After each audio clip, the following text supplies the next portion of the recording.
Hello everyone, I'm Arbonitas, Library Assistant here at the Seguin Public Library, and I'm here today with Salim Ali from SOFA, the Society for Financial Awareness, in our final edition of our Financial Literacy series. And today's class is going to be on budgeting, so let's see what Salim has for us today. Good morning, everyone. Here we go again on the fifth and final day of a Financial Literacy Week event. The topic of today's webinar is budgeting. Before we move on, I would like to sincerely thank Seguin Public Library for giving me this wonderful opportunity to be with you all. We would like to welcome everyone for joining us this week and today being part of the event. Thank you for attending the events. My name is Salim Ali, and I'm a member of the Society for Financial Awareness, commonly referred to as SOFA. It is a nonprofit organization under Section 501(c)(3). Our mission is to help end financial illiteracy across this great nation, America, one community at a time. Today, we will be talking about budgeting. So let's start by talking about the basic of budgeting process. We assess our needs, we create our goals, short and long term, and once we know our basics, we put it on a piece of paper. However, putting it on paper is not enough.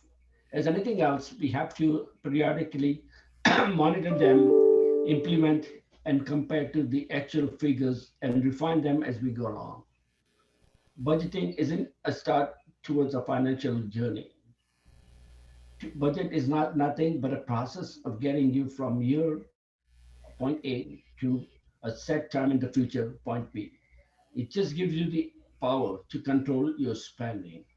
However, when you create the goals and budget, you have to be very realistic, very specific in what you think.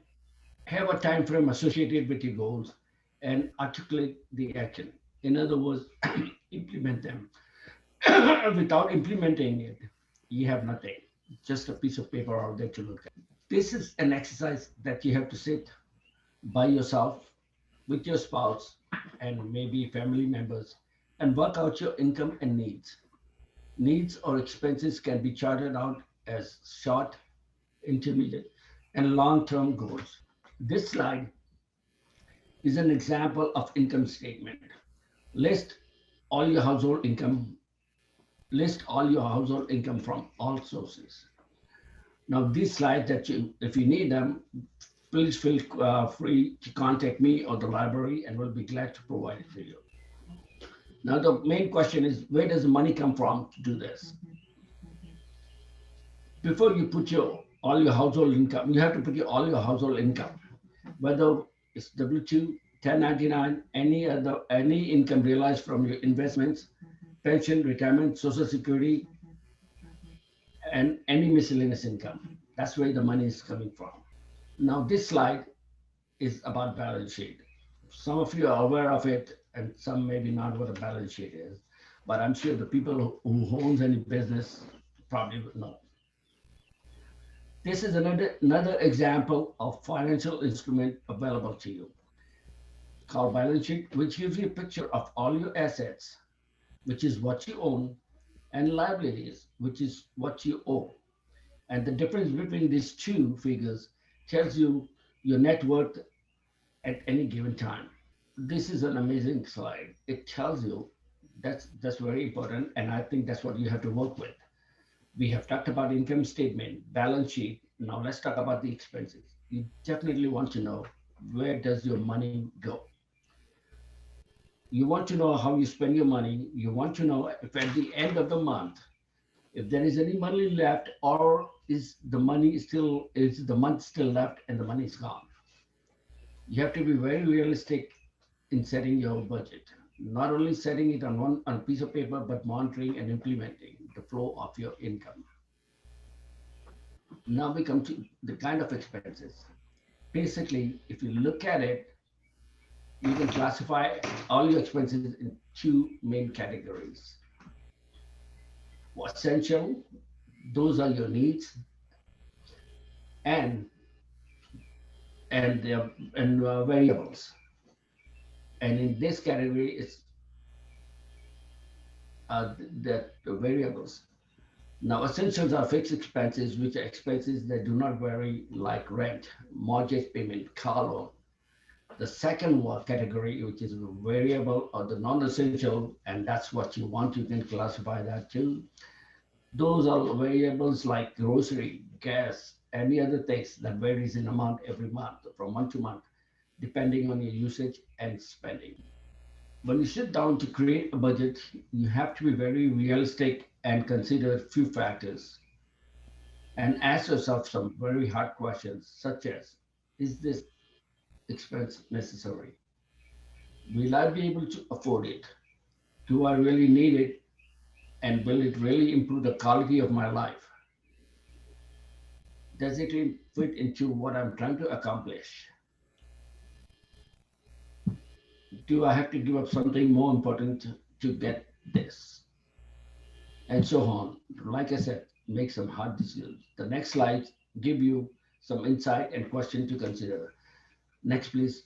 Look at the items out there. There's a whole bunch of items to look at and consider them, and that this will help you in creating your income statement. Oh, now comes the best part of the budgeting. And I've dwelt on this in my previous webinars too. Creating or building an emergency fund is really very important. We talked about this as stress, the needs on creating this in a previous webinar as well this week. Creating your spending plan, examining your income and expenses will go a long way in helping you establish emergency fund. I don't know about you, but I believe in Murphy's laws. Whatever can go wrong will go wrong. Therefore, you have to prepare and plan for the unexpected. The question is, how do I plan for the unexpected? I would say the best way to prepare yourself and create an emergency plan fund is to put a part of your percentage of your income every month in savings. This way, you will always have some cash on hand. Your emergency fund should consist of savings equivalent to anywhere between 3 to 6 months of your expenses. Many of us live by the safety myth of, hey, that will never happen to me, I'm fine. But you'll be surprised, and there are surprises. Emergencies do come up and can happen to anyone at any time. People get sick. And let's say, and even if when we get sick, you would say, hey, I have health insurance, but that's not enough, because with the health insurance, we have deductibles, out-of-pocket expenses, and those can be high and unaffordable.